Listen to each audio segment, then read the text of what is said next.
This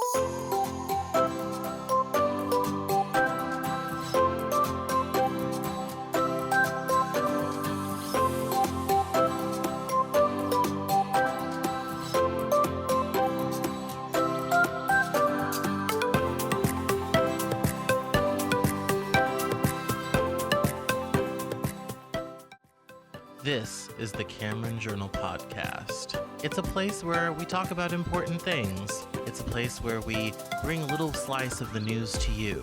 And it's a place where we do important things, have important conversations. It's also things that I like to talk about. My name is Cameron Cowan, and this is the Cameron Journal Podcast.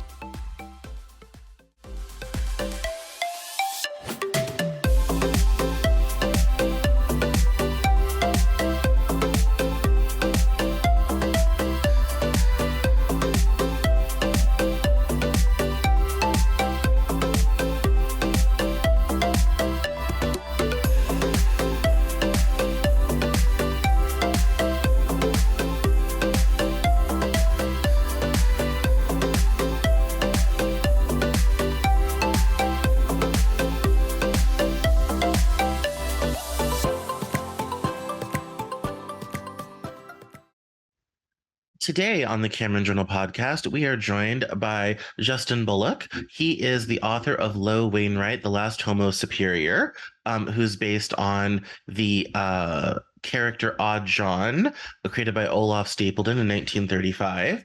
I was very excited to take this book on because I, over the last couple of years, had been working on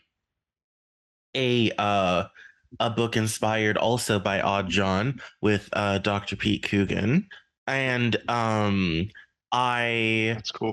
I thought it would be interesting to find out who else was working with this character and with this subject and all this type of thing. This is also going to get us into a little bit about artificial intelligence, which obviously is a hot topic right now. So welcome, Indeed. Justin, to the Cameron Journal Podcast.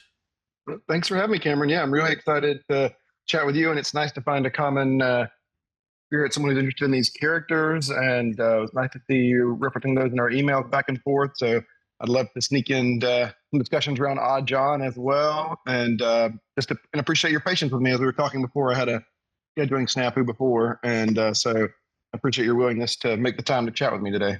Oh, of course. It was not a problem. So why don't we start from the beginning? Why don't you tell us a little bit about the book and OddJohn and all this type of thing and get us introduced to your work? Yeah, thanks.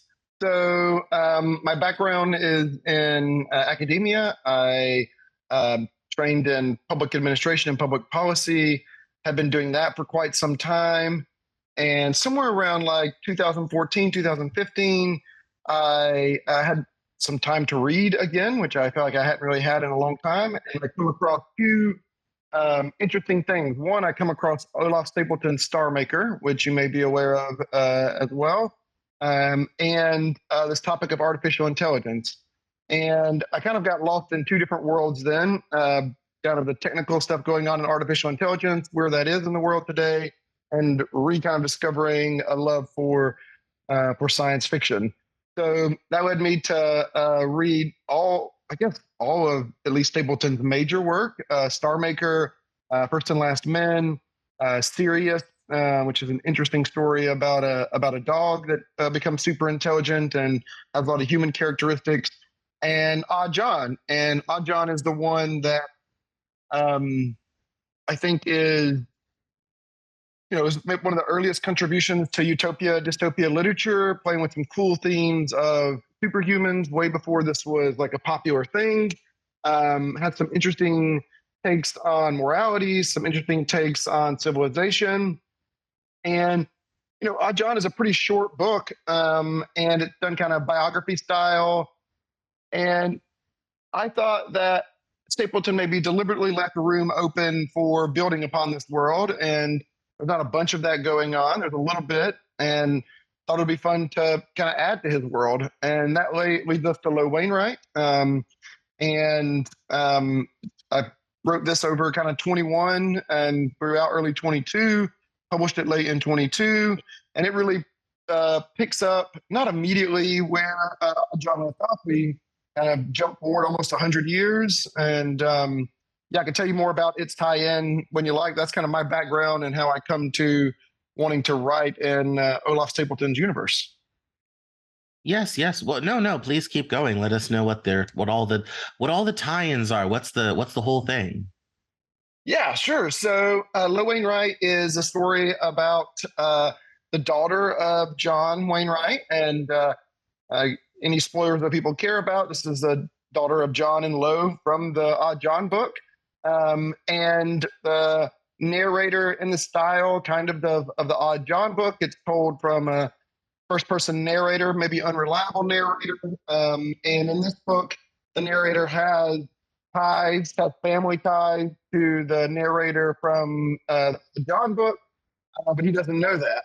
And so the story starts with the narrator, who's a professor in the Pacific Northwest, some nice corollaries to my own life, meets this woman, Lo, kind of out in the woods in a area where has trails, and he goes and takes walks to kind of give his mind a break from things. And he meets this being that looks mostly like a female, but a little taller and has a distinctly larger head and distinctly larger eyes, which is how the homosuperiors are described in John. And basically, Lo says to the narrator, "Hey, we've reached a cross point with humanity. We have been out of touch since John Wainwright disappeared from the scene 100 years ago. And now we think, what humanity has going on is so destructive that we want to intervene and try to point humanity in a different direction. And we think we can do that with basically their idea is to upgrade humans. It's kind of a neural treatment to give them less fear and more intelligence. And the idea is that if we did that all at once for humans, that maybe they could overcome some of their challenges. And then there's this, Lo takes the narrator to the colony that is described similar to the colony from OddJohn, except now it's undersea, gives it kind of an Atlantis, a little bit of a vibe.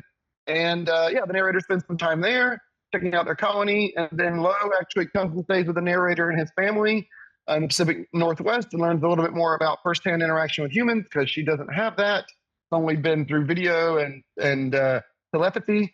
And so it really she has a different experience in person right next to humans than she did when she was far away from them, tucked away in the sea.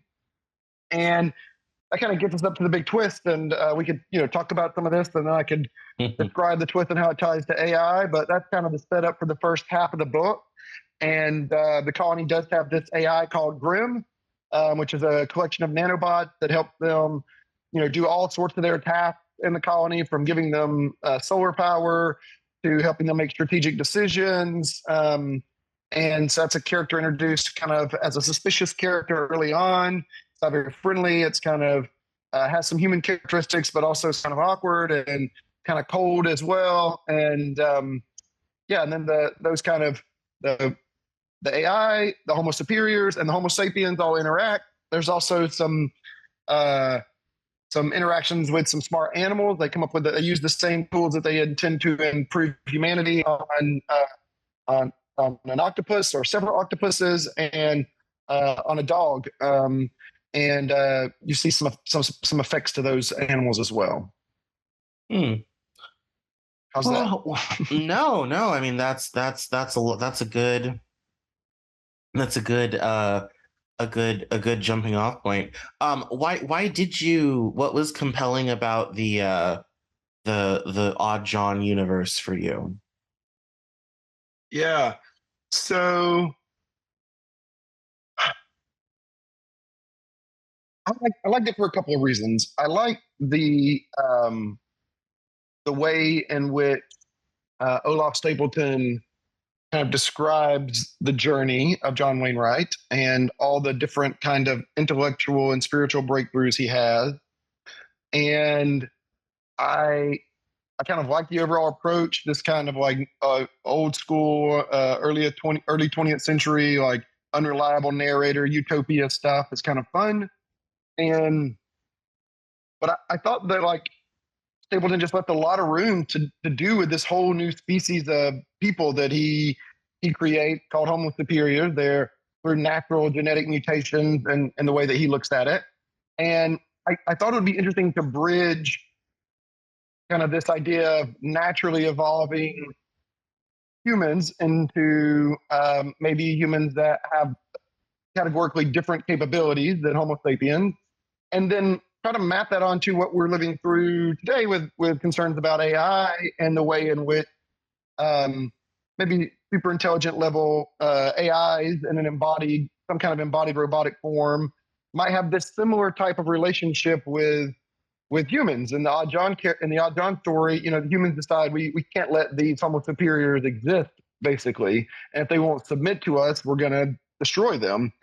And so, anyways, there's that interesting tension there, and then I wanted to map that onto some of our modern concerns of still playing with this challenges between humans and superhumans potentially, but this new entrant in the field of potentially super intelligent AI and what might be its goals if it was allowed to run among humans, and how good of a job would we do even as superhumans in creating super intelligent robots? Like, would they want what we want, and would they help us, or would they be kind of cold and having their own goals? And John Wainwright exhibited some of that in OddJohn. He purposefully kind of flaunts some human cultural norms, including murdering someone and what suggested maybe sex with his mother too. So I was kind of curious what if even if the Homo superiors are trying to create something super intelligent compared to them, how might they mess it up? And yeah, so that was one of the reasons why I wanted to build off this. There was already kind of this tension between biological creatures.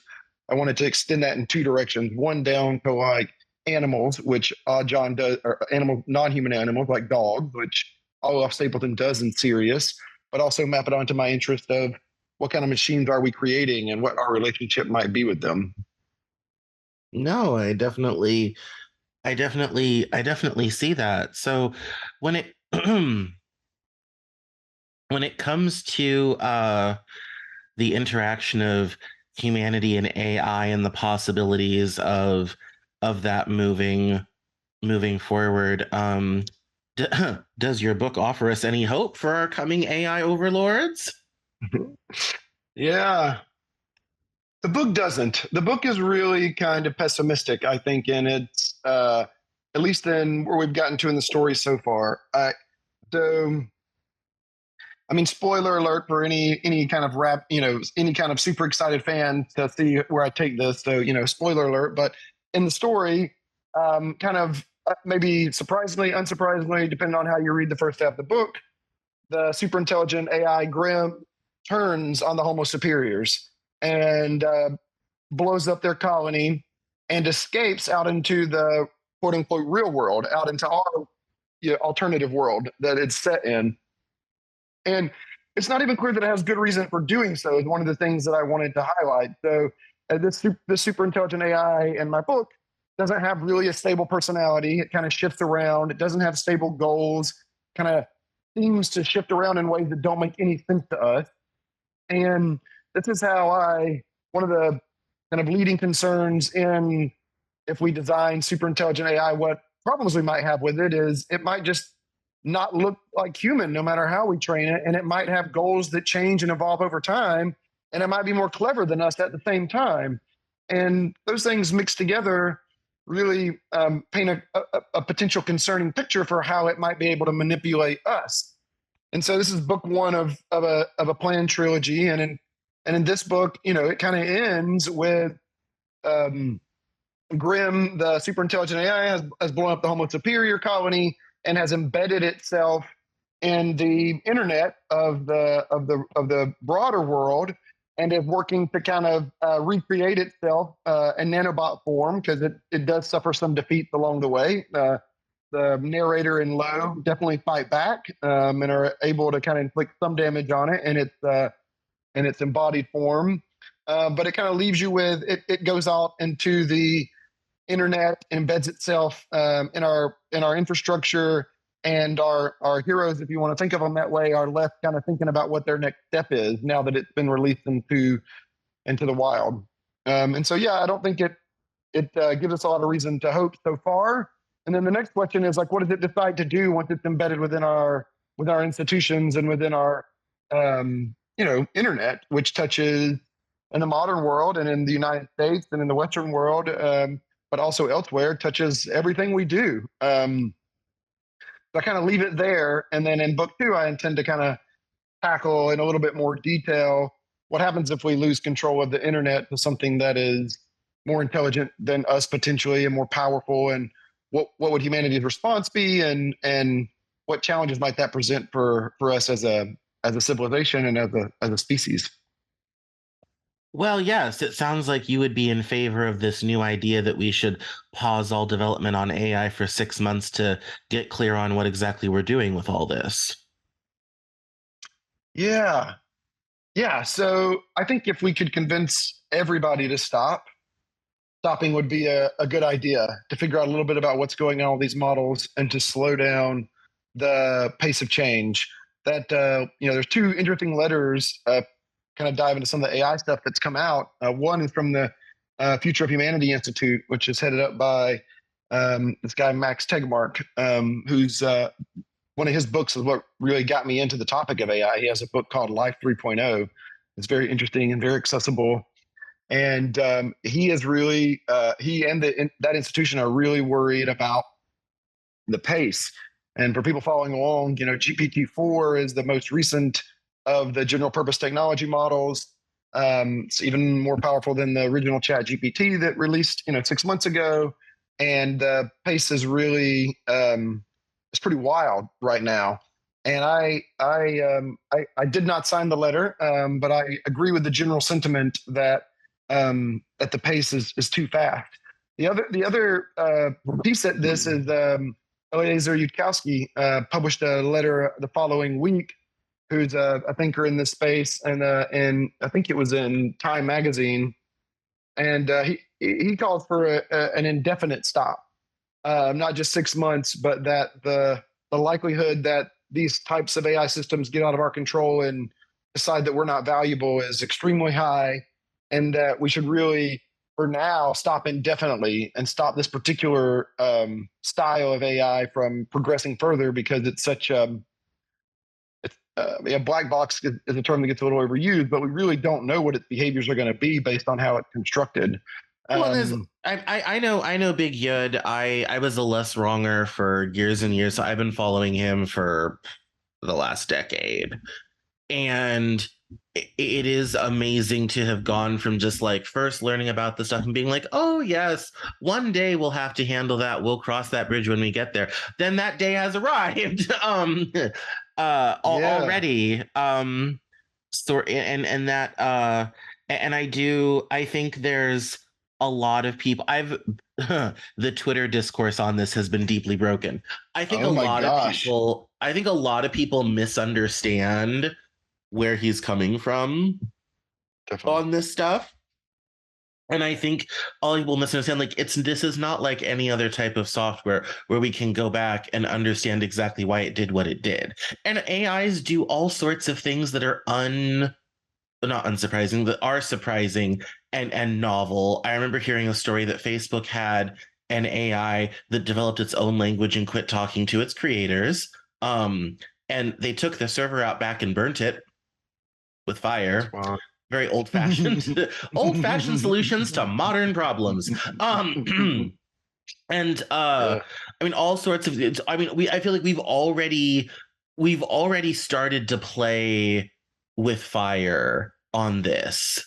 And I do feel like this is one of those moments where Prometheus is stealing fire from the gods and bringing it to humanity, and it's going to have wide-ranging and significant implications for everyone and everything. And we've already seen what has happened over the last little while, where we've kind of let technology go and do whatever it wants to with almost no oversight from the rest of society. And look at where that got us, everyone.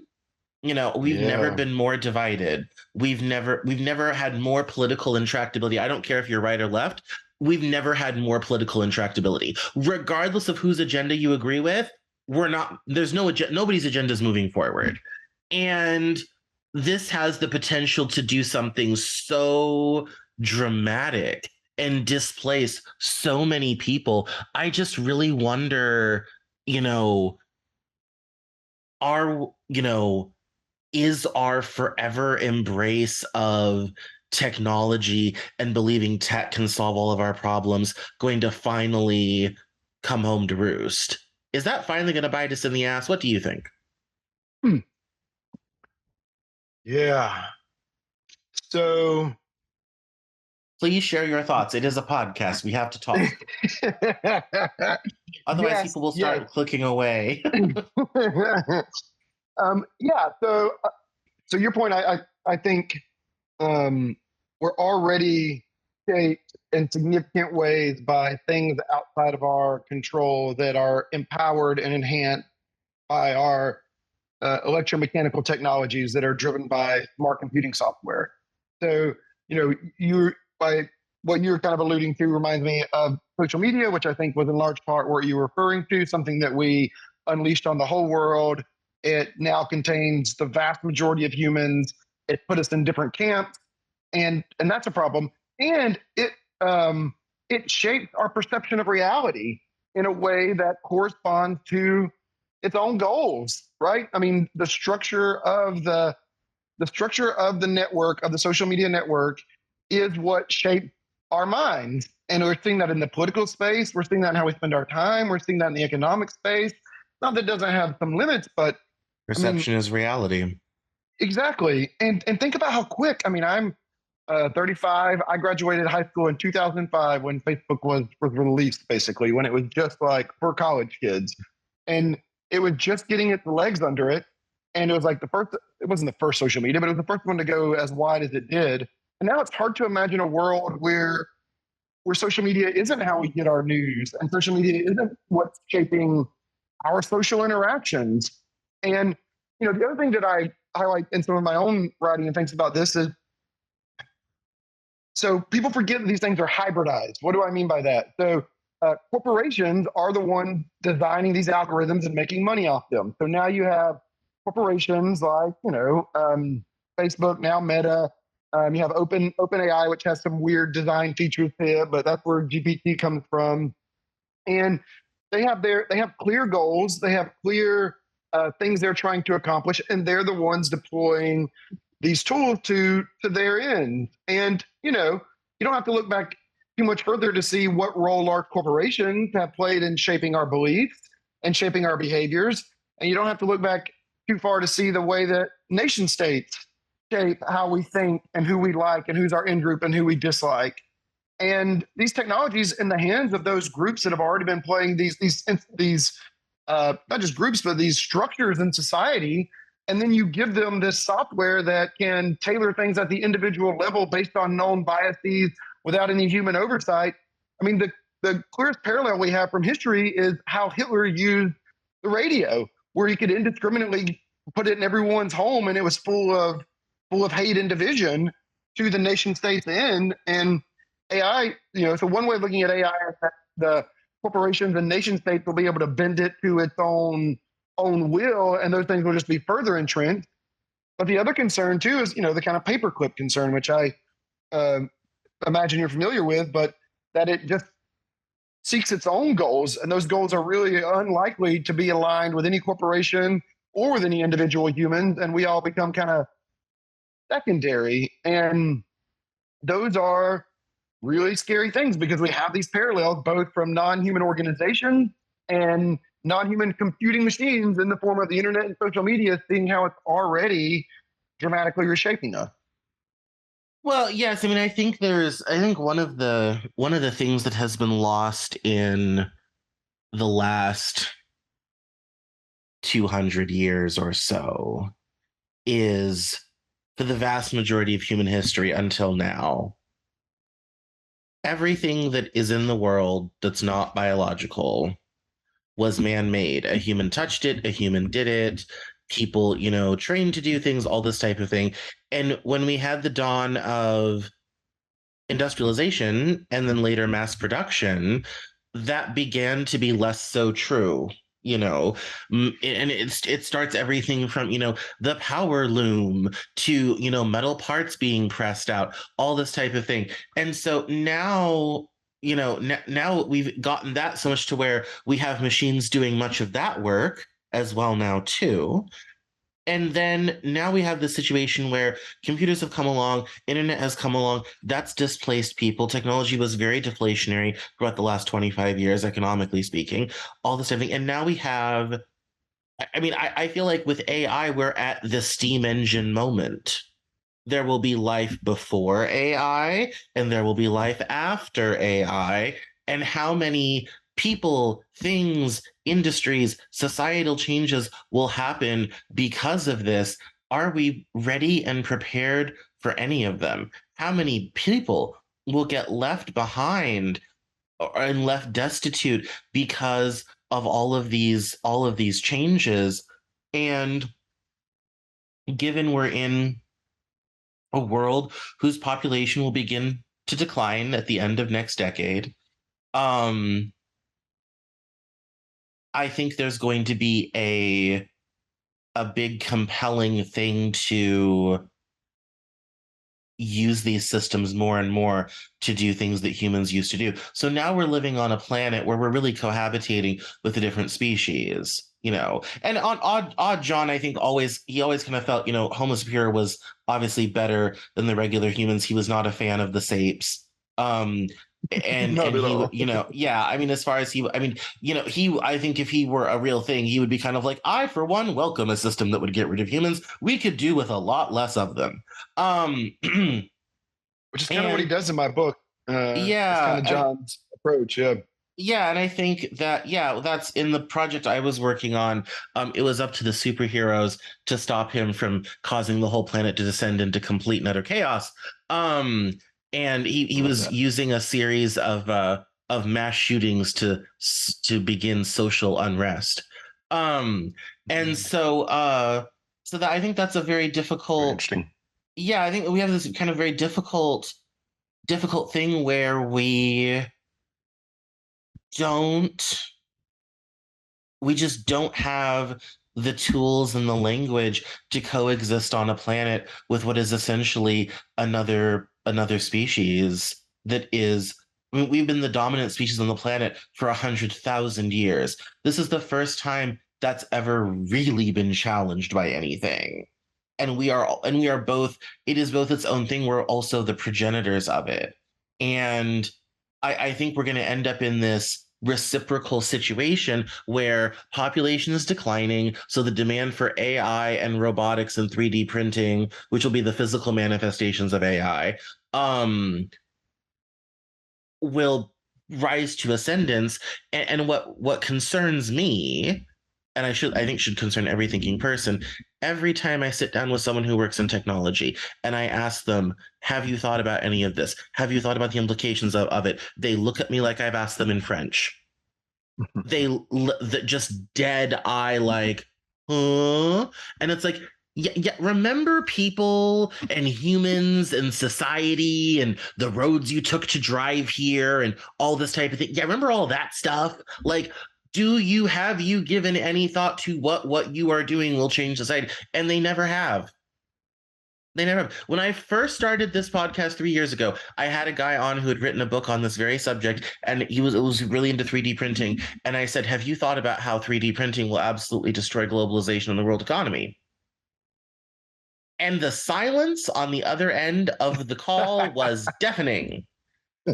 And Yeah. he was and it was like towards like, and we ended up having several emails afterwards where he was kind of like, none of us had ever really thought about that, all this type of thing. I'm kind of like, oh my goodness, I feel like we need to match up a technology person with a group of 5 friends, like make them join the Elks Lodge or something. I don't know. But it's like all these tech people, they don't live in society. Like, I don't know where they live or what they do, but it's certainly not with the rest of us. And it's like they've never met another person before. It's so weird.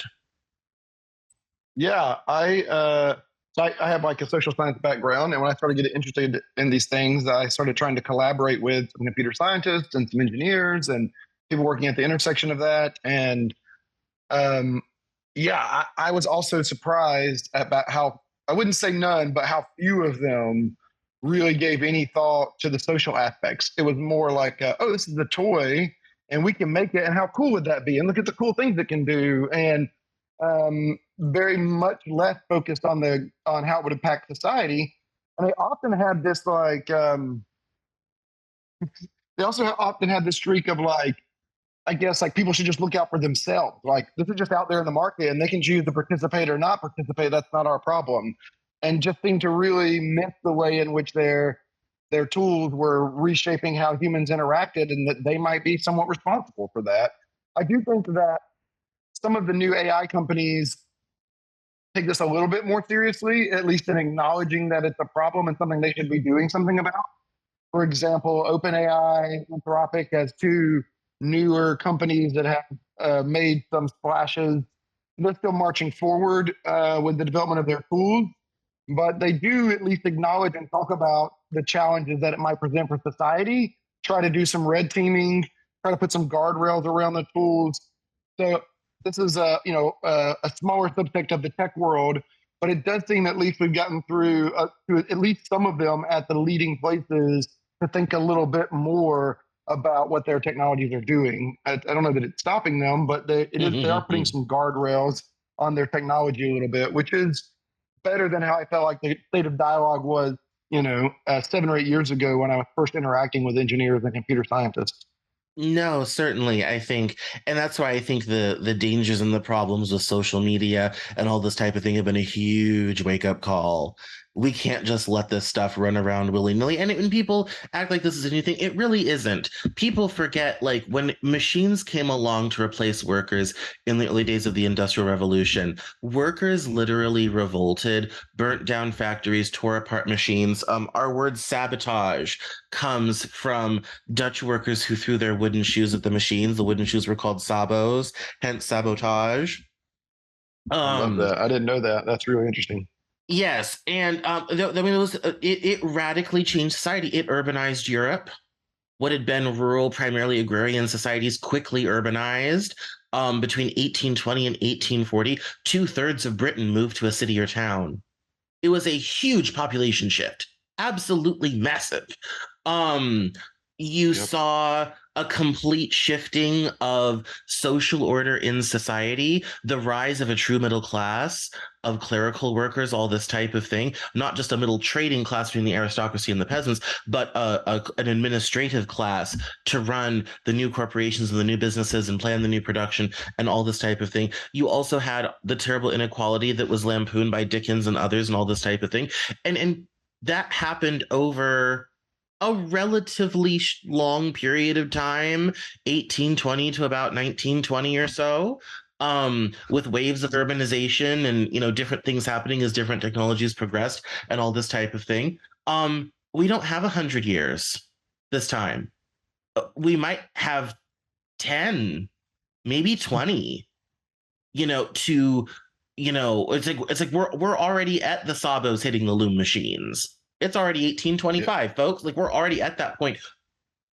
I think Yeah. we don't have 100 years to figure out how to restructure society. I think if we're going to move forward with these sorts of AI systems and all this type of thing, we have to start thinking about how we're going to restructure society now.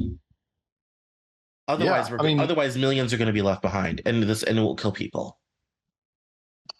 yeah. I mean, so I really appreciate the historical recount. And the thing I would add to it is we're maybe 75 years into this new trend in some ways. So, after some mechanization, the big change, in my opinion, from the Industrial Revolution to now is you have the von Neumann architecture, and you have Alan Turing, and you have applying electronics to digital computing, and we give rise to digital computing machines that are electromechanical that can do calculations at clearly superhuman speed with superhuman memory, and then we plugged them all up to one another and attached them to all the things in our real world. And Yeah. so, we've been watching the consequences going all the way back to the early industrial revolution. To your point, one of the interesting literary pieces of this, I don't know if you've come across it, but Samuel Butler's oh now I'm going to blank on the name of the book. Erewhon. There we go. Samuel Butler's Erewhon is like one of the early examples of being concerned about how machines might evolve over time. And in the book, he like the narrator is visiting a society that decided to destroy all their machines because they could see that the pace of technology and the pace of their mechanical evolution was outstripping biological and cultural evolution. And so this has been like, a concern that we've had as we could see the machines were evolving more quickly than us. And Yeah. the computing machines really, and networking them really changed everything. I mean, can you imagine like a world without the internet now and how we like if Yes, the because internet I'm got old disrupted, enough to that would, remember it. No, that was like, I talk about, I'm 35 next week. I always tell people, I said, I am the members of the last people who remember life before the yeah, internet was me too. everywhere, Yeah. you know? So we were like 9 or 10 and they were coming out with AOL, but it wasn't like a main part of our world. And so No, we got to see the pre we and most of post. us grew up in houses where we had the computer room, like the room where the Yeah. computers went over there. And but we had like, it's like I remember, some being like, I like when we talk about privacy, and it's kind of like back in the day, we literally sent a book full of everyone's names, phone numbers, and addresses to everyone in town, and you just kept that in your house. Like, Yeah. which Well, by modern standards, how horrifying. But it's like we really used to do that like twice a year. And every business in town and all this type of thing. Calling information, leaving voicemails for yourself. I mean, even something as pedantic as a pager. I mean, all of these things that, obviously thanks to the internet and smartphones, all of this stuff has been eliminated now. Google ended the phone book. I mean, all this stuff is gone and is not needed and exists anymore. But I mean, yes, and I think now, given our lifestyles now, it would be very difficult to think about life without the internet. And I think it would be very difficult to think of, life without so much digital stuff. And that's going to get worse when quantum computing and quantum chips come online by the end of the decade. yeah. Well, so the pace of it, one example that I think of in my own, so I have a son that's 6 months old now, and my grandfather was 86 and he died a year and a half ago. And like the difference across those 87 years of what it meant to have a day in the life of someone living in the United States is like my grandfather's childhood was unrecognizable to me. Like, I mean, they had outhouses, they didn't have electricity always, they rode on horses. I mean, that's what they were doing. And they had cars by the time he was like a teenager, but they like they went to the bathroom out fucking side, right? Which is Yeah. wild. And like my son will grow up around AI being something that he interacts with all the time. And we don't have like good cultural tools to update our like stories and our narratives and our behavior at that pace. That pace is insane. And what really got me also thinking about some of the like consequences for AI in the future, because I have a son and like I don't want the world to be terrible for him after I'm gone. And he's likely lived longer than me. And it's hard to know what the world will look like, but it will be a world where he has to navigate digital spaces and he has to navigate what his identity looks like in the face of AIs that can do probably most of the tasks in the economy at that point. No, I mean, that is a frightening prospect. I think about that with my nephew of my heart. I don't have children, so I just adopt all my friends that have children. And I just like buy them things and Yeah. whatnot and blah blah blah. And and so and so it's I think about that, like, yeah, like this is all going to be very, normalized for them in the same way that like social media was for Gen Z and the internet was for Gen Z and all this sort of thing. It is going to be quite difficult. And but I agree, we are behind the curveball, and social change takes time, and it takes new stories and new narratives, and we haven't even begun. Although, incidentally, you have, because you've written your book. So you are busy leading the way and pioneering I'm stuck in the past. I've just finished two books in historical fiction. I've been living in the Mm. 1950s and the 1850s. And so, but you're in the future, and which is nice. And my next book will be in the future. Awesome. And it's and so I think it is good. I think it's people like yourself that are perhaps will give us the tools and the language to deal with the new frontier that we're about to embark on, whether we like it or not. Yeah, thanks for that, Cameron. Yeah, it was deliberate. I mean, I've been in academia for about 10 years, not quite 10 years, maybe well, 9 years now, and had been writing to like a small audience of like policy people that read academic journals, and felt like I had been making some points about how AI is going to be and is being integrated into institutional decision making, like within government, within organizations, and it changes how decisions are made within organizations. But Right. like the people that need to know, I mean, those people need to know, but the people that need to know are the people like out in the world that this is going to impact. And I told you I would put my little product placement in. And the Lo Hmm. Wainwright book, that was really an attempt to do that. It's a relatively easy read, I think. It's a pretty straightforward read, but to kind of make people aware that um, the machines that we're creating now, we may not be in control of, and they may not have our interests. I was also going to show you, Cameron. I put out a new copy, a new version of OddJohn.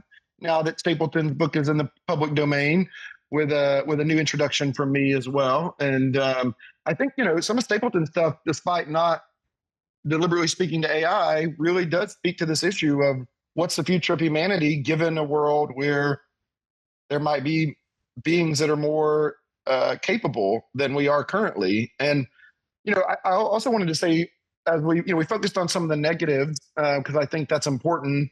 But I do think there's a world in which the world is better with AI if we integrate it carefully. I have some pretty serious concerns with social media and the internet. But as I was saying a minute ago, it's really hard to imagine a world where I really prefer not to have those things. It allows us to do this. It allows me to keep in touch with people on the East Coast now that I live on the West Coast. It like allows me to do research from my bedroom and allowed knowledge for those who can go find it out there to have access to things we would never have access to and relationships we would not have been able to maintain. And so I'm also, hopeful that maybe we'll find ways to integrate these tools into our lives that learn on some of the lessons from social media and allow us to be better humans over time. I actually have started thinking about myself as kind of a cyborg already, right? I mean, my cell phone is never more than 5 feet away from me for more than 10 minutes. It goes everywhere with me. It has my calendar in it, it has my messages. And in some ways, it's already reshaping my brain and reshaping how I'm able to interact with my world. And that makes me something else. Like I'm still a human, but it's like a human with other capabilities that are right there next to me all the time. Now, it's not inside of me, but you can imagine a world not too far from now where technology is small enough to be integrated inside of us. And it could potentially create some interesting future versions of ourselves in the same way that my grandfather could never learn how to use a smartphone. And I don't care for VR, but you could imagine a generation from now in which AI has really taken off, and rather than being uh, an enemy or being something that wants has its own will of its own, we're able to successfully harness it into improving the conditions on the globe and use energy more efficiently and improve our experiences and minimize our suffering. And it does, I think it's one of the reasons why people keep pursuing it, because managed well, there are pathways, I think, that we all continue to benefit from it in some of the similar ways that we've benefited from electricity and computing machines. They've been double-edged swords, but I don't think anybody wants to go back to a world where we don't have computers. I mean, some people do, but they do a lot of helpful things as well. Just like modern science and modern healthcare have their negatives, but we had our baby in a hospital and not out in the woods. And that's helpful. And so No, I mean, I the do, chances of your, wife dying during childbirth have decreased, by fivefold in the last 100 years. Even between her mother and her, the chances of her dying in the birth of your child is lower than it was at her own birth. You yeah. know, And the death of your child, like deaths under like age 5 used to be so common. And it's only been in the last, 100 years or so where children more often than not make it to 5 years old. Yeah, So not so much even so just my people wife. have fewer children. No, no, no, so much so now people have fewer children. That's one of the people ask why don't people have a lot of kids anymore. I said take a walk through a cemetery. You'll notice that all the baby lands and all the little children's graves end around the 40s or 50s. There's Yeah. several reasons for that. People started having kids in hospitals where medical attention was available. Vaccines began. We got vaccines for smallpox, for polio, all this type of thing. It's like my mother had scarlet fever when she was a baby. Do you know anybody who had scarlet fever that's our age? No. That's that's how far we've come. And my mother's only 68. That's not really that long Yeah. in the grand scheme of things. Um, no, I mean, I agree with you. I appreciate your optimistic view. And yeah, I think some great things have been done. I mean, in terms of, computers and all this type of thing, I sometimes long for a non-digital world, even though ironically my entire business is predicated on the digital world. As Me someone too, who in some spent ways. years writing longhand, who still reads paper books, who still has real notebooks, still takes notes by hand, all this type of thing. um uh I sometimes really really crave that, and I wish I wish more young people would engage with that sort of thing. I feel like so everything is happening in the digital space online. Everything is happening, happening in that sort of thing. And it's kind of like, I kind of wish that more kids would, get out a pen and pencil, and I think in all of these changes and transitions, things get lost. There were people before the machines started making products and textiles and all this type of thing that spent years training how to do that, spent their lives doing it, and the work they produced was absolutely exquisite. Yeah, I agree. And then Yeah, and machines came along and just made that all obsolete. Now, the benefit was all that stuff got way cheaper and way more accessible to people. And we were able to have more clothes. And we were able to have off the rack, off the peg clothing and all this type of thing. But we also lost that artisanal aspect of so many things. And I feel like with digitization over the last 40 years, and now with AI, there's going to, I don't know what they necessarily are yet. There's going to be some aspects of the human touch that we will miss. for sure. Yeah, I completely agree. And I would just add that I have the same kind of fantastical dream, I guess, of like going, this is not exactly how you put it, but like removing myself from the digital world. And I actually like spent some time thinking about doing away with my smartphone because I was like, it takes up too much of my time. It like really draws me in. I stare at a screen more than I want. I want to be doing other things with my time. And it changed my relationship with my phone in some ways. But it's still like at the end of the day, I wanted to be in touch with the world. At the end of the day, I wanted to be able to write from my phone. At the end of the day, I wanted to be able to communicate by email and by text message. And I wanted to be able to FaceTime friends that live elsewhere. And so, yeah, it's really hard because I do think that these like, to the theme of our conversation, technology is evolving quicker than our cultural narrative can respond, and to our even like ability for our individual brains not to get hooked on them or addicted to them. But again, pick any, this is the example here. People say like, and even as a white guy, but pick any time from history that you would actually want to be having a kid in prior to now. And, you know, I can't name a time when I would prefer to then like have had a child. Really, I mean, I want all the modern things to protect him and to protect his health and to have access to the wealth of traveling and access to all these things that people didn't have except for the super elite up until 50 years ago and never before that. And so I guess that's why I have a little bit of optimism is that we're definitely going to lose things. We're definitely going to lose aspects of the human condition that we would have preferred, that we were more diligent with protecting and moving on to the next phase. But then when the rubber meets the road, I'm always like, yeah, like if you gave me a choice to go back in time and live in X time period where people were dying of scarlet fever and half the children were dying before age 5, no, I don't want to do that. And so I'm hoping that with AI, we can find ways that it evolves in a way over time where we can steer it, where we use it for some of the good things that we can use it and minimize the catastrophes around it.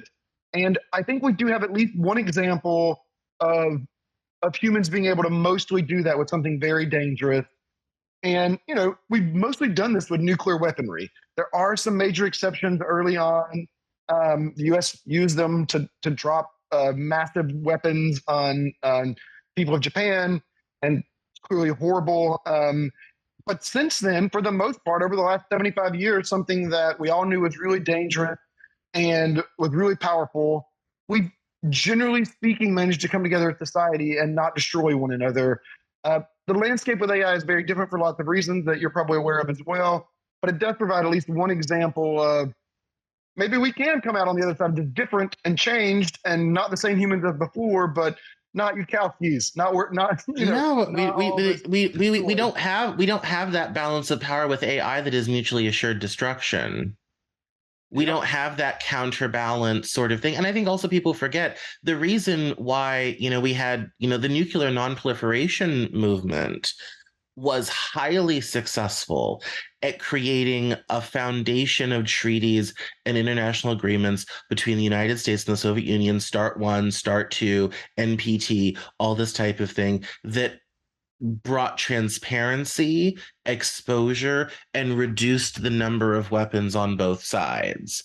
And I think that is a success, but because both the United States and Russia have pulled out of START and have pulled out of NPT, we have never been at a more dangerous time since the Cuban Missile Crisis. Yeah. And I have 2 degrees in political science. Like, this is my thing. So, and I read these commentators on TV, and people keep asking, is this a Cuban Missile Crisis moment? And it's like, not at that intensity, at that level, but certainly at the risk. And that's with 2, and there's, we have 11 nuclear powers on this planet. We don't have a counterbalance for AI. And even supposing we did, 75 years from now, we'll both be gone, but your son will be on a podcast talking about, oh, we've never been in a more perilous time with AI because we pulled out of all the AI treaty, all this sort of thing. I mean, that's, sometimes these things don't last forever. And I feel very strongly AI is different. I feel like we don't have to do AI. Society could continue to function without it. And I feel like we need to stop and pause and have a real hard consideration about this before we jump forward. Yeah, I think if we could get everyone to pause, it would be a good idea. We don't need it. And the trick is, right, as you know from political science and maybe from some game theory, we're not going to get everyone to stop. There are some examples where we've been able to slow down research and say some like exploration of biological things like cloning, but it's really hard, I think, to to get countries and companies to stop going down this route because there's money in it. And I'm for if we can slow it all down in a way that doesn't advantage the worst actors in this space. That's what I think we should do. We do have to, there are challenges to voluntarily slowing down and asking people to do it voluntarily. It'd be hard to get all the countries involved to stop doing their secret programs and stop throwing money at this if they think it gives them a comparative advantage and it can be used as a weapon. And so, slowing down the progress or stopping the progress until society can figure out what's going on is the right call. I think. It doesn't seem realistic to me. I just don't think we're going to convince society at large to stop. And so, I just don't think that's going to happen. I don't think that's realistic. And we're going to be living in Oh, a you're world not where wrong. yeah. And so my hope is then that we're able to integrate it in a way that isn't crazy, and that we don't lead to this worst case outcome. But when you look at the whole space of outcomes from autonomously improving intelligent machines, there are more there are more scenarios to be concerned about than positive ones. I just wanted to point out that there are some positive ones, and so far we haven't destroyed ourselves, and that's not no evidence. It's not convincing evidence, but it's not no evidence that we've made it, we've stumbled along, and arguably in some ways really improved the human condition on some dimensions, not on all, and really made it worse in some. But I don't want to go back in time. When I really think about it, I don't. I want to live now, and that speaks to something about technological change and its impact on us. Yes, and I think, when it comes to the difficulties of humanity, with OddJohn, he's not wrong about humans. He's many things, but he's not wrong about them. And I think we're about to have a lot of conflict between the needs, wants, desires, issues of humans and where technology is going. And I hope it stays at the level of people throwing shoes at machines. That will Yeah. be manageable compared to what could happen. Yeah, and there's a lot of bad. I mean, one we didn't even talk about, I think, right at the end of our time. But another world is the world of Aldous Huxley, who I also really like. It's not total destruction, but I think it does have some parallel from Brave New World, that humans live, but we become less great versions of ourselves, more compliant, more being dominated by large entities. And this is the scenario that, if pressed, I think is most likely and most concerning. It's not Yudkowsky's "the machines destroy us." The machines have a better interest in making us compliant and subservient and sitting at home and watching TikTok videos all day and That's Wally. endless entertainment. Yep. Yeah. It's also Wally. No. That's right. Yes, no, I agree. Mostly because when it comes to, revolution and changing society and all this type of thing, which is what I talk about and write about a lot, I always tell people there's nothing in society we cannot solve. We merely lack the political will to do so. And it's because we live in a state of corporate statism where the system has been set up to basically never change.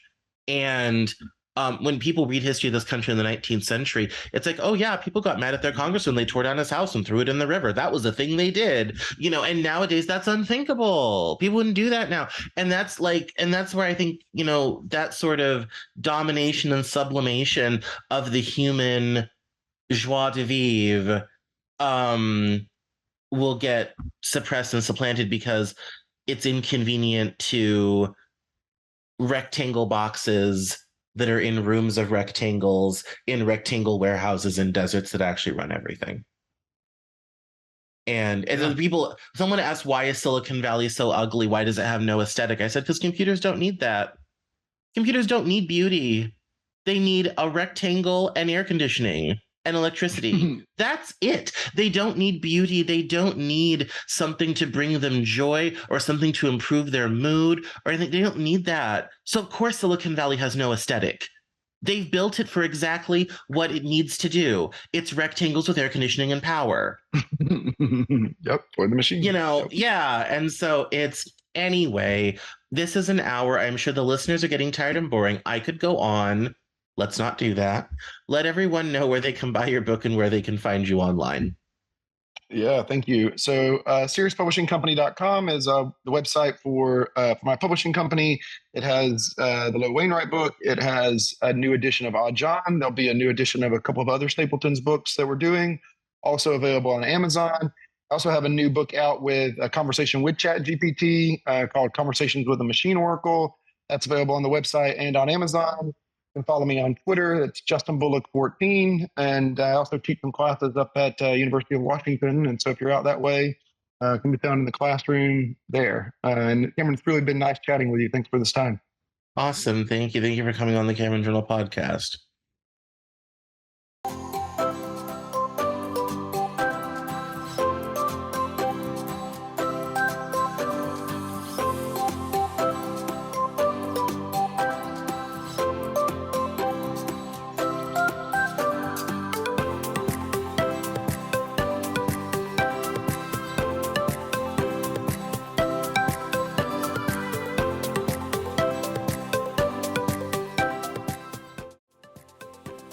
That's all for this episode of the Cameron Journal podcast.